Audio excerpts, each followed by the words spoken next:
Hey, what's up? It's Peter here.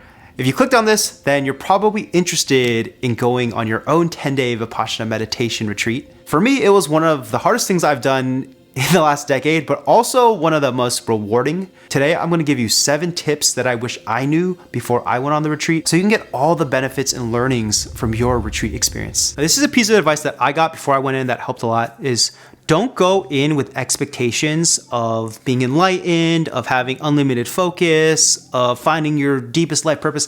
Don't go in with expectations, but do go in with an intention to do your best, to stay committed, to trust the process, and to learn as much as you can. And that way you won't be measuring yourself every day against some type of outcome.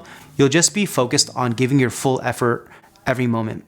And if you do that, no matter what, you're going to improve, you're going to grow, you're going to learn. 2, go all out. Trust the process. It's really one of those things where you get out what you put in. If you kind of limp along and crawl through the course, you'll probably get results similar to that. If you go all out, you're going to get something coming back at you in terms of what you learn, how much you grow. One of the regrets I have is after the first few days, I was so sleepy, I started skipping the 4:30 meditation and just waking up for breakfast. At the time, I thought it was the only way I can make it through the 10 days. But looking back, I wish I had done everything 100% of the way. Number 3, when you're meditating, get comfortable. Make sure you get all the cushions you need. You can build your own little meditation fort with all the little pillows. Just get comfortable because you're going to be there for 10 hours every day for 10 days. When you can be still in your body, that makes it a lot easier to be still in your mind.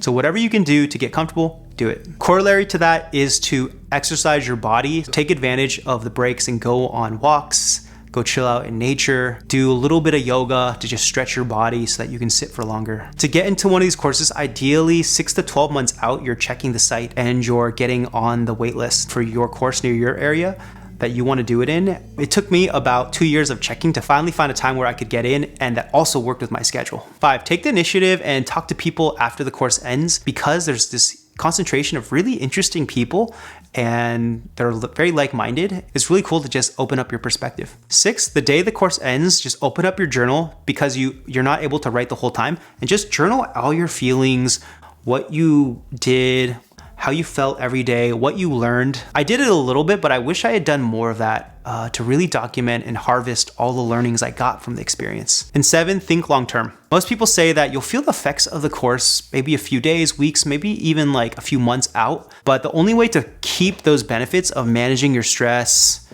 and seeing things as they are, letting things go, is to practice Vipassana daily. After this retreat, I felt great for a few months, but then I joined a startup and was working nonstop for a year, didn't do any meditation, but I started it back up again and I actually made a video about it. Definitely was really helpful. It's just one of those things where you have to do this every day to feel the effects. If I think back about the guy that's done 20 of these, that meditates 2 hours a day, he really was one of the happiest people I've ever met before. So this is me talking about my 10-day experience, what I learned, the benefits and challenges. With that, I hope you have a great day and I will see you later.